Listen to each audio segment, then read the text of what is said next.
Hello. So it feels like a long time since we've sat here together, you and me coaches.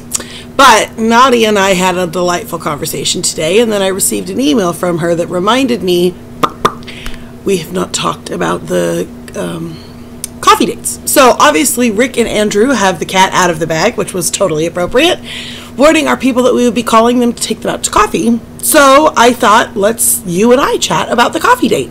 So for some of you, you have done this in previous sessions, so that's terrific. I'm not going to change anything, but I do think it's worth listening because we've learned a few things.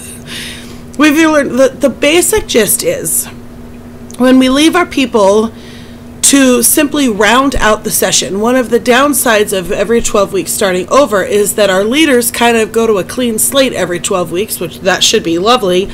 But instead of asking themselves what's next, lots of times our leaders are just like, oh good, well that's done. Ta-da!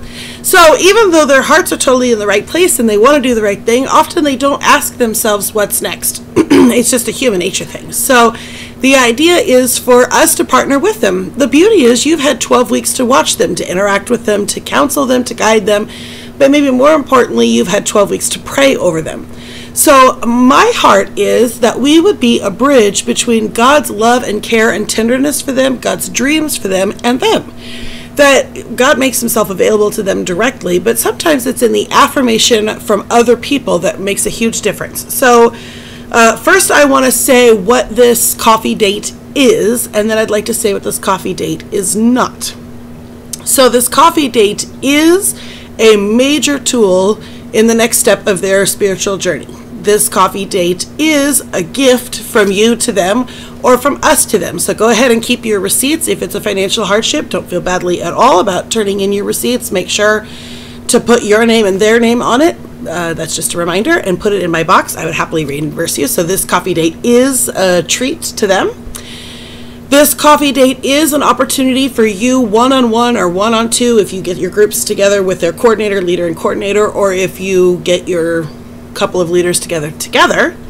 It is a chance in a small group setting for us to see the fingerprint of God and for us to affirm what God has done in their lives, and it is a chance for us to pastor people.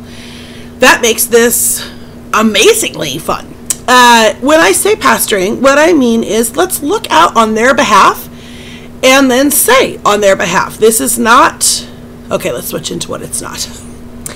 This is not a sales pitch for them to life group lead again in the fall.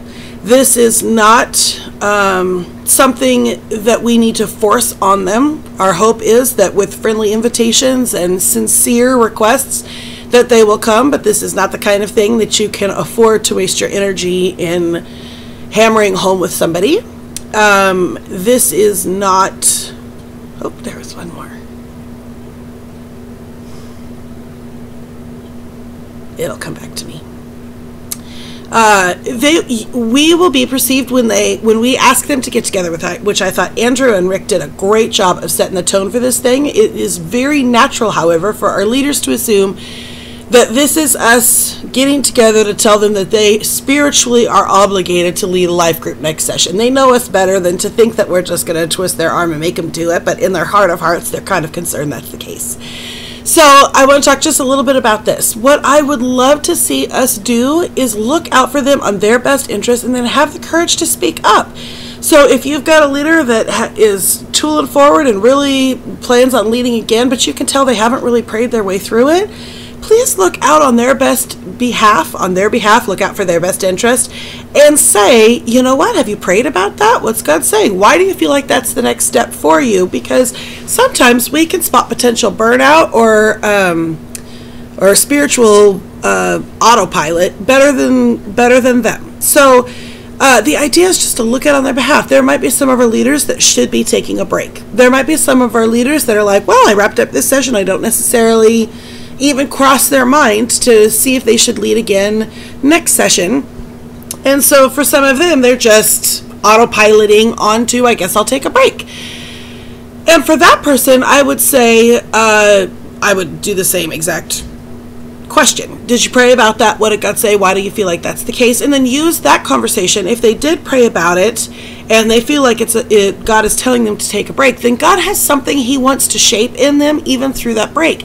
Not because God is a type A task-oriented God, but because if God is saying pull back from doing kingdom work, there is something he wants us to be working on inside of us in order to go back. If we understand that God first and foremost made us to be a child of God, and right on the heels of that, he made us to be missionaries, then even in our rest, he has loyalty to that rest. For some of our people, the rest that they need is to truly rest. So the lesson that God might have, or the way that he might want to shape them, is trusting him enough to actually rest, rather than just saying no to life group leading and then turn around and signing up for the Girl Scout leader position or something like that. That if they've prayed about it and they feel like God's telling them to rest, then we can be that voice that affirms that in them, that provides some better insight or some additional insight. I don't mean to say that they were wrong, but some additional insight to encourage them to take that seriously, to take their rest just as seriously as they took their life group leading in the summer. Or maybe better.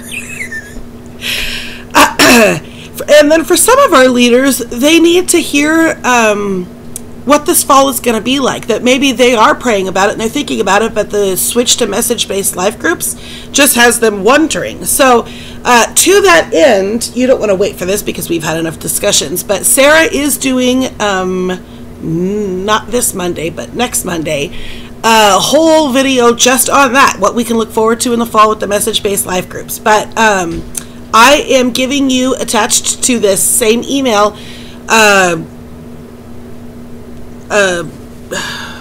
so sorry, I don't know the word for that. It's not an agenda. Sample questions for your coffee date, for you to think through. These are questions I'd like you to be asking your leaders. I want you to do it organically, so read through it, get the general feel for it, and then go off script, for crying out loud. But I'm giving you a document that has some sample questions for you to ask at your coffee date, and I went ahead and included a second page on that just talks about specifically message-based life groups. And it's not the logistics of it, it's the unique blessings we can expect to receive from it, the unique challenges that it presents, and then just some basic, couple of logistical things that I think people might ask. So I did give that to you because we probably have 3 different categories of people that we will be meeting with. Those who haven't really prayed about it and are just planning on leading again. People that are planning on leading again, people that are planning on taking a break, and people that are on the fence wondering what this whole message-based thing is actually going to look like. Those are the 3 categories of people.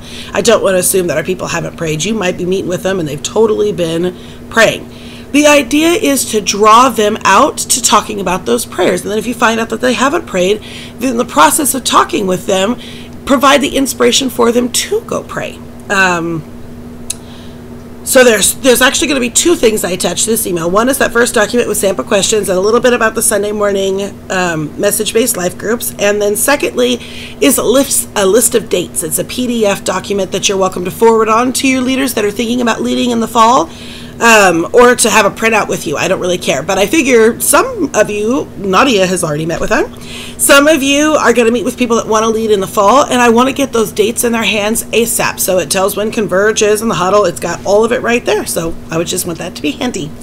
All right. I think between Andrew and Rick's video and this, our heart for these coffee dates is out there on the line. I would say there's actually a couple of you coaches that I spoke to in this session who never got around to doing your group visitations.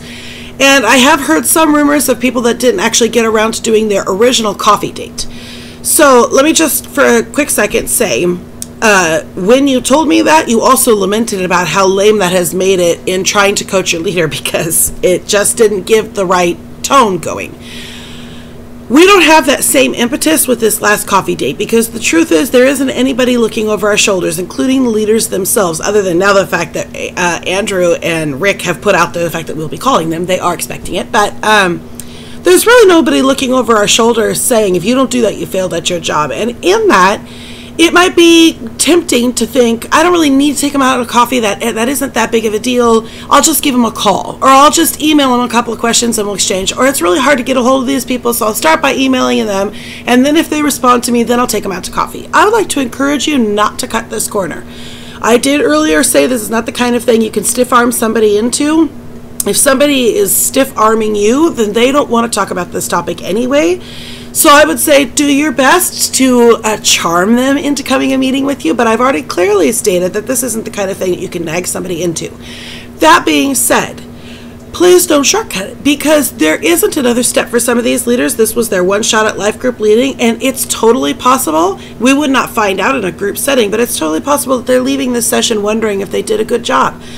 If we don't get together with them and pick their brains on how do they feel it went and what do you think is next, we leave a door wide open for Satan to just chew on them. Just chew on them. For some of our leaders, there's just a lot at stake at the end here. There's just a lot at stake. And I realize that if we miss this step, it maybe will never come back to bite us in the butt, like missing a visitation or the original coffee date. So it might seem like, that'd be great if we could do that, but it's sort of extra credit. I really wouldn't see it that way. I would really see, even as busy as we are, even as difficult as some of our leaders might have been to lead, I would challenge you to see yourself as the voice of God in their lives. When we signed in for coaching, we signed in to steward the leaders that God brought us, and some of them are easier to steward than others. That being said, it's not our responsibility to transform them. It's not our responsibility to strong-arm them into something. But it is our responsibility to steward. So in the process of either praying to prepare yourself for that meeting because they were a difficult leader, or praying your way through the process of trying to get a hold of a leader that has stiff-armed you the entire time, or praying your process through how am I going to say to them something affirming? How am I going to find something? There is a boatload of work that God wants to do in our hearts preparing us for this coffee date, and a boatload of work that God wants to do in the coffee date. And for some people, especially if they are internal processors, there is a boatload of work God wants to do coming out of these dialogues, or God needs these dialogues to protect them from something else down the road. So I know that this is kind of a new thing for us, and it's sort of extracurricular. I'm going to take you out to coffee, and I don't ever want it to become like that is what we do. I just want to speak our heart on why we're doing this. This is our opportunity to be God's voice in their life, and you have no idea how God is going to use that to protect somebody down the road, to invest in a leader that you have no idea God is going to use greatly in the future, but they're on the teeter-totter right now because Satan's trying to take them out early in the game. I mean, you just don't know. So I would say, give it your prayers, give it your all, lay it on the line, love them, practice community for a bazillion reasons. I would say go get them. Go get them. Have a good time. And if you have a leader that you're like, I don't know, whatever, call me. Let's chat through that leader specifically. I will happily bounce ideas back and forth to find what it is that we need in order for you to confidently go in there and be God's voice. So I'm here as a resource to you in any way that I can. All right, love you guys.